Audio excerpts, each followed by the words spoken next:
जय हिंद दोस्तों। स्वागत है आप सभी का इस वीडियो में। तो अब इस वीडियो में हम पॉलिटी का नेक्स्ट टॉपिक यानी कि 14th chapter centre state relation ये देखने वाले हैं। ये जो टॉपिक है 14 चैप्टर ये 3 वीडियोस में कंप्लीट हो जाएगा। और अगर आपको ये वीडियोस पसंद आते हैं तो आप शेयर ज़रूर कीजिए। और अगर अभी तक आपने सब्सक्राइब नहीं किया है तो आप सब्सक्राइब ज़रूर कीजिए, क्योंकि बहुत अच्छे वीडियोस इस चैनल पर आने वाले हैं। और अगर आपने बेल बटन प्रेस नहीं की है तो वो कर दीजिए, ताकि आपको नए वीडियोस के जो नोटिफिकेशन है वो मिलते रहेंगे। क्योंकि जितनी भी अब गवर्नमेंट एग्ज़ाम्स आ रही है, जितनी भी स्टेट पीएससीज है, वो सब अभी 1-2 महीनों में ही आने वाली है। इस वजह से अभी जो वीडियोस है, जो भी नए वीडियोस आएंगे वो आपके एग्ज़ाम ओरिएंटेड रहेंगे और एग्ज़ाम में बहुत काम आने वाले हैं। इसलिए आप जो बेल बटन है वो प्रेस कर दीजिए, ताकि एक भी वीडियोस जो है वो आपसे छूट ना जाए। तो अब इस वीडियो में हम इंडियन पॉलिटी बाय लक्ष्मीकांत देखने वाले हैं, जो 14 चैप्टर है सेंटर स्टेट रिलेशन। और इस वीडियो को आपके सामने प्रेजेंट करने वाला हूँ मैं, मयूर मोगरे। और यहाँ पर जैसा कि मैं बोल रहा हूँ, कॉल आउट में भी जितने भी कॉल आउट्स यहाँ पर इस्तेमाल किए गए हैं वो सिर्फ समझाने के लिए है और थोड़ा इंटरेस्टिंग बनाने के लिए है, ताकि आपको आसानी से याद रहे। क्योंकि पिक्टोरियल जब हम देखते हैं तो आसानी से याद रहता है, रैदर देन अगर मैं स्लाइड्स बनाऊँ उस पर, जैसे किताबी डेफिनेशंस होती है, किताबी चीज़ें होती है, अगर मैं वो लिख लिख कर आपको समझाऊँ तो आपको भी मज़ा नहीं आएगा और मुझे भी मज़ा नहीं आएगा। क्योंकि मैं इस हिसाब से पढ़ता नहीं हूँ। तो जिस हिसाब से मैं पढ़ता हूँ उस तरीके से मैं आपको समझाने की कोशिश करता हूँ। अगर मुझे समझ में आता है तो आपको भी समझ में आएगा। तो इसलिए किसी पॉलिटिकल पार्टी से मेरा कोई लेना देना है नहीं। तो इसलिए आप वो सब दिमाग में डालिए मत। और बिंदास सिर्फ ये जो चीज़ है, मतलब एग्ज़ाम पॉइंट ऑफ व्यू से आप समझने की कोशिश कीजिए और एग्ज़ाम क्रैक कीजिए और फिर सेवा कीजिए देश की। तो सबसे पहले चलते हैं हम। सबसे पहला है कि constitution being federal in nature divides all power legislative, executive and financial between centre and state. अब हमारा जो कॉन्स्टिट्यूशन है ये एक फेडरल स्ट्रक्चर है। हमने जैसे यूनियन एंड इट्स टेरिटरीज वहाँ से लेकर अभी तक जितने भी वीडियोस देखे हैं उसमें हमने यही देखा है कि हमारा जो कॉन्स्टिट्यूशन है वो हमारे कंट्री को एक फेडरल कंट्री बनाता है। अब इससे पहले का जो वीडियो था, जो 13 चैप्टर था, उसमें फेडरल सिस्टम हमने देखी थी। तो फेडरल सिस्टम हमने डिटेल में देखी थी। अगर आपने वो वीडियो नहीं देखा है तो आप वो देख लीजिए, ताकि आपको फेडरल सिस्टम क्या होती है, फेडरल सिस्टम के फीचर्स क्या होते हैं, और हमने कौन सी यूनिटरी जो सिस्टम है उसके हमारे कॉन्स्टिट्यूशन में उसके जो भी फीचर्स है वो इन्वॉल्व किए हैं, वो सब आपको उस वीडियो में मिल जाएंगे। तो अब फेडरल नेचर है हमारे कॉन्स्टिट्यूशन का, जिससे कि जो सेंटर और स्टेट है उसमें जो पावर्स है वो डिवाइड किए गए हैं। अब वो कौन से पावर्स है, तो लेजिस्लेटिव पावर है, एग्जीक्यूटिव पावर है और फाइनेंशियल पावर है। लेकिन यहाँ पर जुडिशियल पावर जो है वो डिवाइड नहीं की गई है। भले ही हमारे यहाँ सबॉर्डिनेट कोर्ट्स है, हाई कोर्ट्स है, सुप्रीम कोर्ट्स है, और भले ही उनका एक इंडिविजुअल दर्जा है, लेकिन वो इंटीग्रेटेड है। मतलब अगर आप सबॉर्डिनेट कोर्ट में केस हारते हो तो आप हाई कोर्ट में जा सकते हो, हाई कोर्ट में भी केस हारते हो तो आप वही केस लेकर सुप्रीम कोर्ट में जा सकते हो। ऐसा नहीं है कि अगर हमको महाराष्ट्र में कुछ आपने क्राइम किया है, अगर हाई कोर्ट, महाराष्ट्र का जो हाई कोर्ट है, अगर वहाँ पर आपकी सुनवाई हो रही है, अगर आप वहाँ पर हार गए, वहाँ पर आपको सज़ा हो गई, तो मतलब आपको सज़ा भुगतना ही पड़ेगा, ऐसा नहीं है। आप वो ही केस लेकर सुप्रीम कोर्ट में जा सकते हो। तो जो जुडिशियल पावर है वो डिवाइड नहीं हुई है। लेकिन जो लेजिस्लेटिव पावर है, एग्जीक्यूटिव पावर है, फाइनेंशियल पावर है, ये पूरी तरीके से यहाँ पर डिवाइड है सेंटर और स्टेट के बीच में। क्योंकि जो स्टेट है वो अपने टैक्सेस लगा सकते हैं, और उसके बाद जो सेंटर है, स्टेट है, वो अपने अपने टैक्सेस लगा सकते हैं। यहाँ पर प्रेसिडेंट, गवर्नर अपने अपने हिसाब से काम करते हैं। यहाँ पर पार्लियामेंट, स्टेट लेजिस्लेचर अपने अपने हिसाब से काम करती है, अपने अपने हिसाब से लॉज लाती है। तो ये जितने भी लेजिस्लेटिव, एग्जीक्यूटिव और फाइनेंशियल पावर्स है, ये सेंटर और स्टेट में डिवाइड किए गए हैं। जैसा कि यहाँ पर आप देख सकते हो, जैसे जो परेश रावल है, सपोज ये कॉन्स्टिट्यूशन है और यहाँ पर ये स्टेट और सेंटर है। तो यहाँ पर जैसे परेश रावल साहब बोल रहे हैं, अगर राजू खाएगा तो श्याम भी खाएगा, थप्पड़ रे बाबा। तो मतलब जो कॉन्स्टिट्यूशन है, उन्होंने दोनों को इक्वल पावर दी हुई है। तो मतलब अगर स्टेट कुछ कर रहा है, स्टेट के हाथ में कुछ पावर है, तो सेंटर के भी हाथ में पावर है। बराबर है, मतलब दोनों के हाथ में पावर है। ऐसा नहीं है कि सब कुछ जो है वो सिर्फ अक्षय कुमार, मतलब सेंटर ही देखेगा, या सब कुछ जो है सिर्फ जो स्टेट है वही देखेगा। इस तरीके से नहीं है, हमारे कॉन्स्टिट्यूशन ने दोनों को पावर दिया है। इसलिए ये बोल रहे हैं कि अगर राजू खाएगा तो शाम भी खाएगा। अब उसके बाद जो दोनों हैं वो अपने सुप्रीम हैं अपने रिस्पेक्टिव फील्ड में। जो भी उनके फील्ड है, जो भी उनको एक दर्जा दिया हुआ है, या फिर जो भी उनके सामने एक लॉज रखे गए हैं, या फिर जो भी उनको पावर्स दी गई है, उसमें वो सुप्रीम है। मतलब जो स्टेट को पावर दी गई है उसमें स्टेट के जो लॉज रहेंगे वो सुप्रीम रहेंगे, और जो सेंटर है वो तो सुप्रीम है ही। तो इस तरीके से यहाँ पर काम होता है। अब यहाँ पर हम सेंटर स्टेट रिलेशन, इसमें जो टॉपिक्स है वो कौन से देखने वाले हैं, तो सबसे पहले हम 3 भागों में इसे डिवाइड करेंगे। जैसे हमने देखा था, जो पावर्स देखी थी हमने, लेजिस्लेटिव पावर, एडमिनिस्ट्रेटिव पावर और फाइनेंशियल पावर, इन तीनों को हम देखेंगे। तो इस वीडियो में हम जो लेजिस्लेटिव पावर है उसे कवर करेंगे। तो सबसे पहले हम चलते हैं लेजिस्लेटिव पावर में। तो लेजिस्लेटिव रिलेशंस जो है, इसमें हम कौन कौन सा देखने वाले हैं, तो territorial extent, distribution of legislative subjects, parliamentary legislation in state field और centre control over state legislation, इन सबको हम जो लेजिस्लेटिव रिलेशन है उसमें देखेंगे। तो सबसे पहला आता है territorial extent of centre and state legislation. अब यहाँ पर टेरिटरियल एक्सटेंट क्या है, मतलब सेंटर, ठीक है, सेंटर अपने लॉज बना रहा है, सेंटर अपना जो फील्ड है उसमें सुप्रीम है, लेकिन कहाँ तक, उसका टेरिटरियल एक्सटेंट क्या है। जो स्टेट है वो लॉज बना रहा है, लेकिन उसका टेरिटरियल एक्सटेंट क्या है, बराबर है। यहाँ पर अगर हम कोई भी फर्नीचर हमें लाना है, कोई भी चीज़ हमें, मतलब हमारे घर को रिनोवेट करना है, तो ऐसा नहीं है कि हम दूसरे घर में गिट्टी फेंक देंगे, दूसरे घर में जो है ईंट जो है वो रख देंगे और उसकी घर की दीवार तोड़ के वो शुरू हो जाएंगे। इस तरीके के हम नहीं कर सकते हैं। अगर हमें घर रिनोवेट करना है तो हमारा ही घर रिनोवेट करेंगे। अगर हमें कोई दीवार तोड़नी है घर की, तो हमारे ही घर की दीवार तोड़ेंगे। ऐसा नहीं है कि दूसरे घर की जाके दीवार तोड़ रहे हैं। तो यहाँ जो है टेरिटरियल एक्सटेंट क्या है, कहाँ जो है पावर हम इस्तेमाल कर सकते हैं, तो इसका ये है। तो parliament can make laws for whole और एनी पार्ट ऑफ इंडिया। अब यहाँ पर क्या है, यहाँ पर जो पार्लियामेंट है, पार्लियामेंट लॉज बना सकता है कहाँ के लिए, तो एज अ होल और एनी पार्ट ऑफ इंडिया, मतलब भारत का अगर कोई पार्ट है उसके लिए, या फिर किसी पूरे होल कंट्री के लिए भी वो लॉज बना सकता है, बराबर है। तो इस तरीके से, मतलब अगर यहाँ से हम देखें तो यहाँ पर मोदी जी को अगर महाराष्ट्र में कोई लॉज बनाने हैं, महाराष्ट्र में अगर कोई चेंजेस लाने हैं, तो यहाँ पर मोदी जी जो है महाराष्ट्र में कोई चेंजेस लेकर आएंगे, कोई लॉज बनाएंगे। या फिर वो कंट्री में कोई भी रैंडमली सिलेक्ट करके उड़ीसा में, अब यहाँ पर उन्होंने रैंडमली सिलेक्ट किया, नहीं उड़ीसा में मुझे लॉज बनाने हैं, तो वहाँ पर मित्रों, यहाँ उड़ीसा में जाके लॉज बनाएंगे। तो यहाँ मतलब क्या हो रहा है कि यहाँ पर मोदी जी जो है ये all over the part of country, या फिर मतलब पूरी कंट्री में, या फिर पार्ट ऑफ इंडिया, या फिर किसी पार्ट में कहीं भी वो लॉज बना सकते हैं।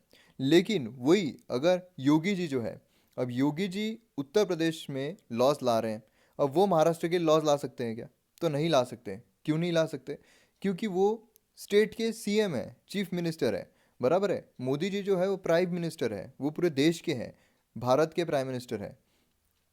तो वो जो मोदी जी है वो पूरे देश के लिए भी लॉज ला सकते हैं, या फिर किसी स्टेट के लिए भी ला सकते हैं। लेकिन जो योगी जी है वो सिर्फ उत्तर प्रदेश जो है उसी स्टेट के लिए यहाँ पर लॉज ला सकते हैं। मतलब laws made by the state are not applicable outside state, मतलब स्टेट के बाहर योगी जी जो भी लॉज लाएंगे वो स्टेट के बाहर अप्लीकेबल नहीं रहेंगे। अगर उन्होंने बोला कि लिकर बंद हो जाएगी, तो ये सिर्फ उत्तर प्रदेश के लिए रहेगा, ऐसा नहीं है महाराष्ट्र में बंद हो जाएगी, कहीं भी बंद हो जाएगी, ठीक है। Laws made by the parliament are also applicable to Indian citizens outside India. अब ये बहुत इंपॉर्टेंट है कि जो भी लॉज भारत सरकार बनाती है, पार्लियामेंट बनाती है, उसका अफेक्ट जो है, उसका इफेक्ट जो है, वो बाहर जो इंडियन सिटीजन्स रह रहे हैं उन पर भी लागू होता है। फॉर एग्जाम्पल, अब यहाँ पर मोदी जी ने जो टैक्स स्लैब है अगर वो इंक्रीज़ कर दिया, मतलब यहाँ पर उन्होंने बोला कि जो भी 1 लाख से ऊपर कमाई कर रहा है उनको 5% टैक्स देना पड़ेगा। तो मतलब क्या है कि जो बाहर सिटीजन्स रह रहे हैं, अगर उनका भी इनकम इससे ज़्यादा है तो उन्हें भी टैक्स देना पड़ेगा। या फिर अब यहाँ पर रफली मैं सिर्फ समझाने की कोशिश कर रहा हूँ, एकदम लिटरल मीनिंग में मत जाइएगा, एकदम डिटेलिंग में मत जाइएगा, रफली मैं ऊपर ऊपर से सिर्फ हाइपोथेटिकली आपको समझाने की कोशिश कर रहा हूँ। और उसके बाद अगर किसी इंडियन सिटीजन ने कहीं बाहर जो है, बाहर कोई कंपनी खोली है, अब वो कंपनी का देख, कंपनी खुद की कंपनी जो है वो देखने बाहर कंट्री गया है, ठीक है। या फिर वो इंसान जो है वो यहाँ से अपनी कंपनी छोड़ के भाग गया है, लेकिन फिर भी वो कहीं पर भी बैठा हो, अगर यहाँ पर कुछ चेंजेस आ रहे हैं, यहाँ पर कुछ लॉज बन रहे हैं, तो वो उस पर भी अफेक्ट करेंगे। अब यही जो है, यही अगर डोनाल्ड ट्रंप जो है वो अमेरिका में बैठे हैं, अब ये उन पर अप्लीकेबल रहेगा क्या। अगर मोदी जी कोई लॉ बनाते हैं तो वो ट्रंप पर अप्लीकेबल रहेगा क्या, तो नहीं रहेगा। क्यों, क्योंकि यहाँ पर साफ साफ लिखा है Indian citizens, laws made by the parliament are applicable to Indian citizens outside India. मतलब इस भारत के बाहर जितने भी इंडियन सिटीजन्स हैं उन पर ही सिर्फ ये जो कानून है जो पार्लियामेंट बनाएगा वो लागू होगा। लेकिन कुछ रिस्ट्रिक्शंस भी है। अब रिस्ट्रिक्शंस क्या है, तो जैसे प्रेसिडेंट जो है, president can make regulations for piece good governance of 4 union territories. अब प्रेसिडेंट जो है वो शांति के लिए या फिर गुड गवर्नेंस के लिए 4 यूनियन टेरिटरीज जो है उनके लिए लॉज जो है, रेगुलेटिंग लॉज जो है वो बना सकते हैं। जैसे Andaman Nicobar island, Lakshadweep, Dadra and Nagar Haveli, Daman and Diu, ये जो 4 है इनके लिए जो प्रेसिडेंट है वो रेगुलेशन जो है वो ला सकते हैं। अब उसकी भी कंडीशन है पीस और गुड गवर्नेंस, अपने ही मन से नहीं। उसके बाद governor is empowered to direct that an act of parliament is not applicable to the schedule areas in the state. अब जो गवर्नर है, जो भी शेड्यूल एरियाज रहेंगे वहाँ जो पार्लियामेंट लॉज बना रही है वो अप्लीकेबल नहीं होंगे। ये डायरेक्ट कर सकते हैं कौन, तो गवर्नर कर सकते हैं। अब अगर मोदी जी ने बोल दिए, मोदी जी एकदम एकदम मतलब कुछ अलग ही हो गया उनको, तो उन्होंने बोल दिए कि सारे जितने भी फॉरेस्ट है वो सब कट कर दो भारत के। तो अब इसमें क्या होगा, जो गवर्नर है, अब जो वहाँ पे शेड्यूल एरियाज़ है वहाँ पर जो ट्राइबल लोग रहते हैं, ठीक है, वहाँ जंगलों में रहते हैं, तो वहाँ गवर्नर जो है ये बोल सकते हैं कि नहीं, यहाँ के पेड़ आप कट नहीं कर सकते क्योंकि मुझे ये पावर है। तो ये रिस्ट्रिक्शन है कि यहाँ अगर मोदी जी भी कुछ लॉ बनाते हैं तो वो वहाँ पर उसको रिजेक्ट कर सकते हैं। Governor of Assam may likewise direct that act of parliament does not applicable to the tribal areas, जैसे मैंने आपको अभी एग्जांपल बताया था। तो जो ट्राइबल एरियाज में जो भी लॉज बनाते हैं या फिर जो भी लॉज पार्लियामेंट के आते हैं वो गवर्नर डायरेक्ट कर सकता है कि नहीं, यहाँ पर ये जो लॉ है वो अप्लीकेबल नहीं होगा। अब यहाँ पर दूसरी तरफ आते हैं हम, डिस्ट्रीब्यूशन ऑफ लेजिस्लेटिव सब्जेक्ट्स। अब डिस्ट्रीब्यूशन जो है यहाँ पर लेजिस्लेटिव सब्जेक्ट्स का वो किस में होता है, तो यहाँ पर सबसे पहले यहाँ पर कौन, सिर्फ मोदी जी दिख रहे हैं, मतलब यहाँ पर आ रही है यूनियन लिस्ट। उसके बाद यहाँ पर सिर्फ योगी जी दिख रहे हैं, मतलब स्टेट लिस्ट। यहाँ पर दोनों दिख रहे हैं, साथ में मिलकर काम कर रहे हैं, मतलब कॉन्करेंट लिस्ट। अब यहाँ पर जो यूनियन लिस्ट है, डिस्ट्रीब्यूशन ऑफ लेजिस्लेटिव सब्जेक्ट जो है वो लिस्ट के हिसाब से हुए हैं जो हमारे कॉन्स्टिट्यूशन में ही दिया है। तो यूनियन लिस्ट में कितने सब्जेक्ट्स है, तो यहाँ पर दिख रहे हैं हमें 100 सब्जेक्ट्स हैं, जैसे कि defence, banking, currency, foreign affairs. तो जो एकदम हमारे राष्ट्र के लिए बहुत इंपॉर्टेंट टॉपिक्स आते हैं वो हमारे यूनियन लिस्ट में है, जो कि 100 है। उसके बाद स्टेट लिस्ट में कौन से आते हैं, तो public order, agriculture, sanitation, fisheries. तो ये सब जो है 61 सब्जेक्ट्स है जो कि स्टेट लिस्ट में आते हैं। अब कॉन्करेंट लिस्ट में divorce, marriage, family planning, education. अब देखिए यहाँ पर अगर आप देखोगे तो यहाँ पर डिवोर्स और मैरिज जो है ये कॉन्करेंट लिस्ट में दिया हुआ है। लेकिन यहाँ पर अगर आप ट्रिपल तलाक के हिसाब से अगर देखोगे, ट्रिपल तलाक पर जो लॉ लाया गया है, मतलब डिवोर्स पे वो लॉ लाया गया है, तो वो कौन से इसमें है, कॉन्करेंट लिस्ट में। मतलब उस पर स्टेट भी लॉज बना सकता है और सेंटर भी लॉ बना सकता है। लेकिन यहाँ पर लॉ किसने लाया है, तो सेंटर ने लाया है, बराबर है। मतलब सेंटर का जो लॉ रहेगा वो यहाँ पर प्रिवेल होगा। मतलब हम वो आगे देखेंगे किस हिसाब से। तो यहाँ पर हमने ये जो तीनों हैं ये देख लिए, इस तरीके से डिस्ट्रीब्यूशन होता है। अब अगर यहाँ पर देखोगे तो यहाँ पर हमें साफ साफ दिखाई देता है, तो सुप्रीम अथॉरिटी किसके पास है, तो यूनियन के पास 100 टॉपिक्स है, बराबर है। जो सब्जेक्ट्स है वो 100 है, लेकिन स्टेट के पास सिर्फ 61 है, और कॉन्करेंट में तो 52 है, जिसमें भी सेंटर जो है उनका जो दबदबा रहेगा वो भारी रहेगा। तो इस तरीके से हमें पता चलता है दबदबा जो है हमने लास्ट फेडरल, जो फेडरल सिस्टम थी, जो 13 चैप्टर है उसी में देखा था। तो वीडियो आप ज़रूर देखिए क्योंकि बहुत महत्वपूर्ण है आगे हर इसमें। ये जितने भी पीछे के टॉपिक्स है, भले ही वो छोटे हो बड़े हो, लेकिन वो आगे वो एक बेस फॉर्म करते हैं, फाउंडेशन फॉर्म करते हैं, जो कि हमें आगे काम आता है। अब यहाँ पर अगर कॉन्फ्लिक्ट आता है सेंटर और स्टेट इन दोनों के बीच में, तो यहाँ पर कौन प्रिवेल करेगा, तो ऑब्वियस है जो सेंटर है वही प्रिवेल करेगा, उसका ही लॉ जो है वो भारी रहेगा। वही अगर कॉन्करेंट और सेंटर इन दोनों के बीच में भी कॉन्फ्लिक्ट होता है तो भी सेंटर जो है वही प्रिवेल करेगा, मतलब वही यहाँ पर भारी रहेगा। लेकिन यहाँ पर अगर कॉन्करेंट और स्टेट इन दोनों के बीच में अगर कॉन्फ्लिक्ट होता है तो कौन भारी रहेगा, तो यहाँ पर कॉन्करेंट जो रहेगा वो भारी रहेगा। मतलब स्टेट जो है वो तो एकदम ही धंसा हुआ है, मतलब किसी किसी से ही ऊपर नहीं है, वो तो सबसे नीचे है। मतलब सबसे कम जो प्रायोरिटी है वो स्टेट के सब्जेक्ट्स को दी गई है अगर कॉन्फ्लिक्ट भी होता है तो। लेकिन यहाँ पर एक कंडीशन है, वो है कि अगर प्रेसिडेंट ने रिजर्व किया है कोई बिल स्टेट का, तो वो जो लॉ है जिस पर वो बिल रिजर्व किया गया है उस पर जो पार्लियामेंट है वो लॉज नहीं ला सकती है। यहाँ पर जो स्टेट लॉ रहेगा वो प्रिवेल करेगा, ठीक है। यहाँ पर जो स्टेट लॉ रहेगा उसे यहाँ पर भारी मात्रा में एक जो वेटेज है वो मिल जाएगा। यहाँ पर पार्लियामेंट जो है यहाँ पर लॉज नहीं ला सकेगी उस पर। मतलब यहाँ भले ही मोदी जी बोल रहे हो कि मित्रों आई हैव पावर, लेकिन यहाँ पर प्रेसिडेंट भी बोलेंगे अभी हम जिंदा है, मतलब हमारे हाथ में ये पावर है कि अगर मैंने बिल यहाँ पर मेरे पास रखा है, रिजर्व करके रखा है, तो यहाँ पर तुम लॉज जो है वो नहीं बना सकते हो। तो इस तरीके के यहाँ पर डिस्ट्रीब्यूशन ऑफ लेजिस्लेटिव सब्जेक्ट जो है वो काम करता है। थर्ड आते हैं parliamentary legislation in the state field. अब यहाँ पर parliamentary legislation in the state field ये किस तरीके से होता है, तो distribution of the legislation is to be maintained in normal times. मतलब जो भी डिस्ट्रीब्यूशन है लेजिस्लेशन का ये तो मेंटेन रहेगा नॉर्मल टाइम्स में, जो भी नॉर्मल टाइम चल रहा है उसमें तो डिस्ट्रीब्यूशन हिसाब से रहेगा कि ठीक है तुमको इतना, हमको इतना, ठीक है तुम इतना लो, हम इतना लेते, तुम इतना खाओ, हम इतना खा, तो मतलब वो चलता रहेगा नॉर्मल टाइम्स में। लेकिन एबनॉर्मल टाइम्स में क्या होता है, जो schemes of distribution is either modified और सस्पेंडेड। अब ये मोडिफाइड नहीं है, ये मॉडिफाइड है। मतलब कि जो भी स्कीम्स रहेगी वो मॉडिफाइड हो जाएगी या फिर सस्पेंड हो जाएगी। मतलब यहाँ पर जब मोदी जी बोलेंगे कि आत्ता माझी सटक ली, अब मैं मेरे हिसाब से ही काम करूँगा, तो यहाँ पर इनका जो डिस्ट्रीब्यूशन है पूरा एक तो सस्पेंड ही हो जाएगा या फिर मॉडिफाइड हो जाएगा।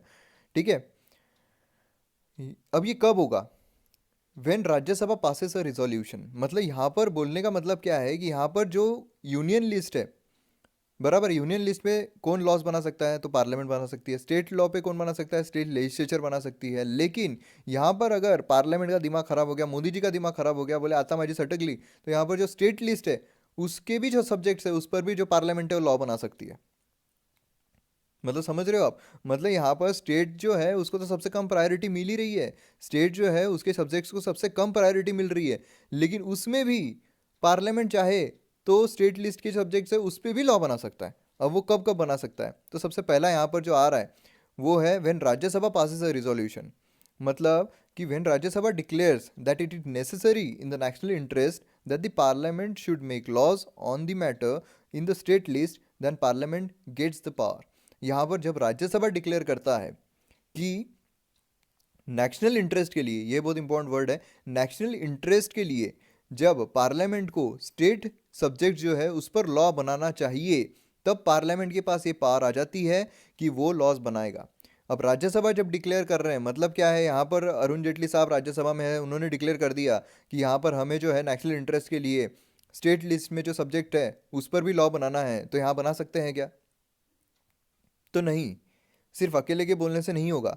यहाँ पर जो रिजोल्यूशन है वो सपोर्ट होना चाहिए 2/3 ऑफ प्रेजेंट एंड वोटिंग। जो भी रिजोल्यूशन निकलेगा कि ये जो सब्जेक्ट है, ये सब्जेक्ट पर जो स्टेट लिस्ट का सब्जेक्ट है इस पर हमें मतलब पार्लियामेंट को लॉ बनाना चाहिए, तो ये जो टॉपिक रहेगा ये सपोर्टेड रहना चाहिए 2/3 ऑफ प्रेजेंट एंड वोटिंग। ये जो रिजोल्यूशन रहेगा ये राज्यसभा के जो मेंबर्स है वो 2/3 ऑफ प्रेजेंट एंड वोटिंग से सपोर्टेड रहना चाहिए, तब जो पार्लियामेंट है वो उस पर लॉ बनाएगा। अब ये जो लॉ बनेगा ये मैक्सिमम 1 साल के लिए रहेगा, लेकिन ये कितने भी साल के लिए एक्सटेंड हो सकता है, कितने भी साल के लिए तुम ये जो लॉ है इस ये बना सकते हो। ठीक है, या फिर ड्यूरिंग नेशनल इमरजेंसी। अब नेशनल इमरजेंसी में कब, तो पार्लियामेंट जो है उसके पास पावर आ जाती है to legislate with respect to the matters in the state list. अब यहाँ पर जब भी नेशनल इमरजेंसी आती है तब ये पार्लियामेंट को पावर मिल जाती है कि जो भी नेशनल इंटरेस्ट में जो भी स्टेट लिस्ट में सब्जेक्ट्स है उस पर अगर लॉज बनाने हैं तो पार्लियामेंट जो है उस पर लॉ बना सकती है। अभी नेशनल इमरजेंसी जब हम चैप्टर देखेंगे, जो कि ये जो सेक्शन है, जो सेकंड सेक्शन है उसका लास्ट टॉपिक है नेशनल इमरजेंसी, तो वो जब हम पढ़ेंगे तब हम डिटेल में देखेंगे किस तरीके से जो पार्लियामेंट है उससे पावर मिल जाती है, जो भी एक फेडरल स्ट्रक्चर है वो यूनिटरी स्ट्रक्चर में कन्वर्ट हो जाता है जब नेशनल इमरजेंसी लगती है तब। और फिर उसके बाद जो भी फाइनेंशियल कंडीशन कैसे चेंज होती है, जो भी पॉलिटिकल कंडीशन है वो कैसे चेंज होती है, इकोनॉमिक कंडीशन कैसे चेंज होती है, सोशल कंडीशन कैसे चेंज होती है, वो सब हम नेशनल इमरजेंसी जब पढ़ेंगे, मतलब इमरजेंसी टॉपिक पढ़ेंगे उसमें हम सब डिटेल में देखेंगे। तो यहाँ पर आप इतना समझ लीजिए कि जो भी फेडरल स्ट्रक्चर है वो यूनिटरी स्ट्रक्चर में कन्वर्ट हो जाता है, लेकिन जो स्टेट गवर्नमेंट है वो यहाँ पर डिसॉल्व नहीं होती है, वो भी यहाँ पर लॉज बना सकती है। Laws become inoperative on the expiration of 6 months after the emergency has cease to operate. मतलब यहाँ पर जो भी लॉज है वो 6 महीने बाद, मतलब जब भी नेशनल इमरजेंसी ख़त्म हो जाएगी उसके 6 महीने बाद ये जो लॉज रहेंगे वो इनऑपरेटिव हो जाएंगे या फिर एक्सपायर हो जाएंगे। अब यहाँ पर जो स्टेट गवर्नमेंट है वो यहाँ पर डिसॉल्व नहीं होती है, स्टेट गवर्नमेंट अपना काम करती ही है नेशनल इमरजेंसी में, वो भी लॉज बना सकती है। लेकिन अगर कॉन्फ्लिक्ट होता है, अगर सेम लॉज पे स्टेट जो गवर्नमेंट है वो भी सेम लॉ पे अगर कुछ करना चाह रही है तो वो नहीं कर सकती है, जिस पर यूनियन गवर्नमेंट ऑलरेडी लॉ बना चुकी है। ठीक है, या फिर when state makes a request. यहाँ पर अगर दो या दो से ज़्यादा स्टेट्स यहाँ पर अगर रिजोल्यूशन लाते हैं पार्लियामेंट के पास, रिक्वेस्ट करते हैं उन्हें कि हमारा जो स्टेट लिस्ट है उस पर कोई आप लॉ लाइए, लॉ बनाइए, क्योंकि हम दो स्टेट या दो से ज़्यादा स्टेट जो है ये हम सोल्यूशन पर नहीं पहुंच पा रहे हैं, तो आप प्लीज़ इस पर लॉ बनाइए ताकि हम दोनों इस हिसाब से चले। तो ये जो लॉ है ये पार्लियामेंट उस पर लॉ बना सकती है, लेकिन जो स्टेट्स उनके पास आए हैं वो उस पर ही लागू रहेगा। अब भले ही अगर दूसरे जो स्टेट है अगर उन्हें अच्छा लगता है कि नहीं ये जो पार्लियामेंट ने लॉ लाया है स्टेट के लिए ये अच्छा है, हमें भी अप्लाई करना चाहिए, तो वो भी अप्लाई कर सकते हैं। लेकिन जो पार्लियामेंट लॉ लाएगी वो सिर्फ उन्हीं स्टेट के लिए अप्लीकेबल रहेगा जिन्होंने रिक्वेस्ट की है। Such law can be amended और repealed only by the parliament and not by the state legislature. अब ये जो लॉ पार्लियामेंट लाने वाली है ये सिर्फ पार्लियामेंट मतलब जिसने लाया वही भगाएगा। जैसे रोबोट में आपको डायलॉग पता होगा कि मैंने तुम्हें बनाया है और मैं ही तुम्हें ख़त्म कर सकता हूँ। तो उसी तरीके से यहाँ पर जो पार्लियामेंट है, अगर पार्लियामेंट ने लॉ लाया है तो रिपेल भी या अमेंड भी पार्लियामेंट ही कर सकता है, स्टेट लेजिस्लेचर नहीं कर सकता है उन्हीं स्टेट में जो स्टेट ने रिक्वेस्ट की है।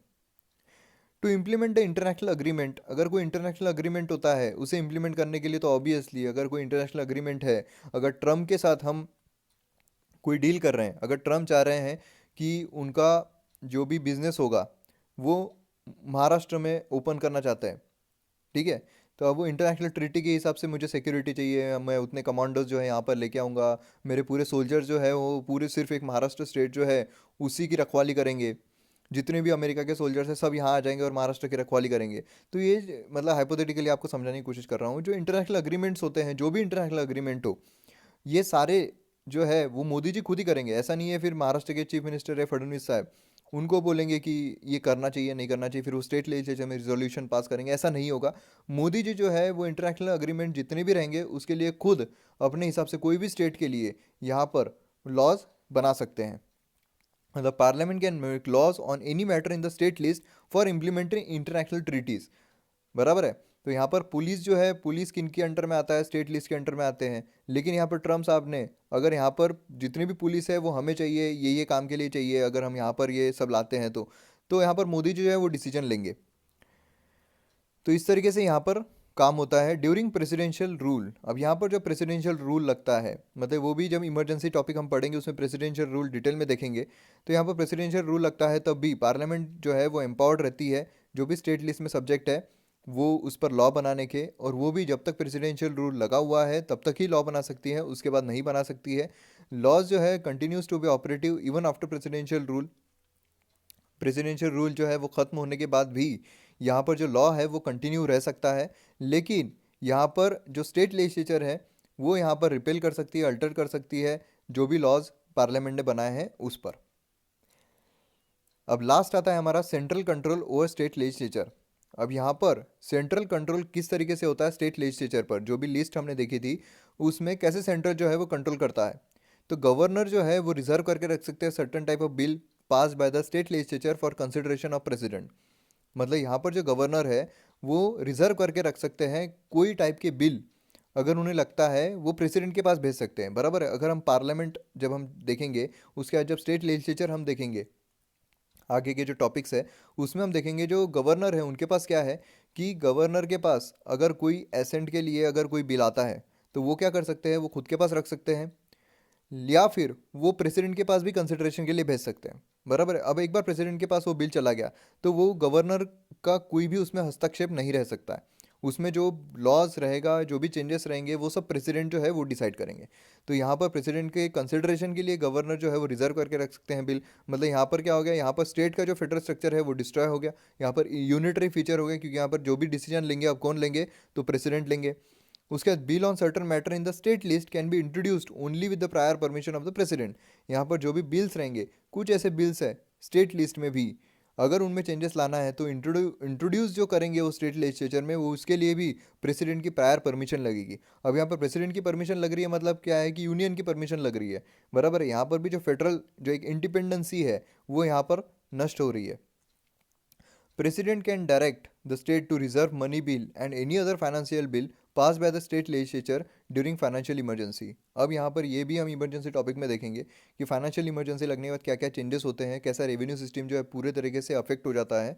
तो यहाँ पर फाइनेंशियल इमरजेंसी लगने के बाद प्रेसिडेंट जो है वो रिजर्व करने के लिए बोल सकते हैं, जो भी स्टेट का मनी बिल हो, फाइनेंशियल बिल हो, वो सब रिजर्व करने के लिए बोल सकते हैं, उसमें मॉडिफिकेशन बोल सकते हैं, उसमें चेंजेस बोल सकते हैं, जो भी सैलरीज है उसे कर्टेल या फिर चेंजेस कर सकते हैं जो प्रेसिडेंट है वो। मतलब यहाँ भी क्या हो रहा है, यहाँ पर एक यूनिटरी फीचर हमें देखने को मिल रहा है। मतलब यहाँ पे सेंटर का जो कंट्रोल है वो आ रहा है स्टेट लेजिस्लेचर पर।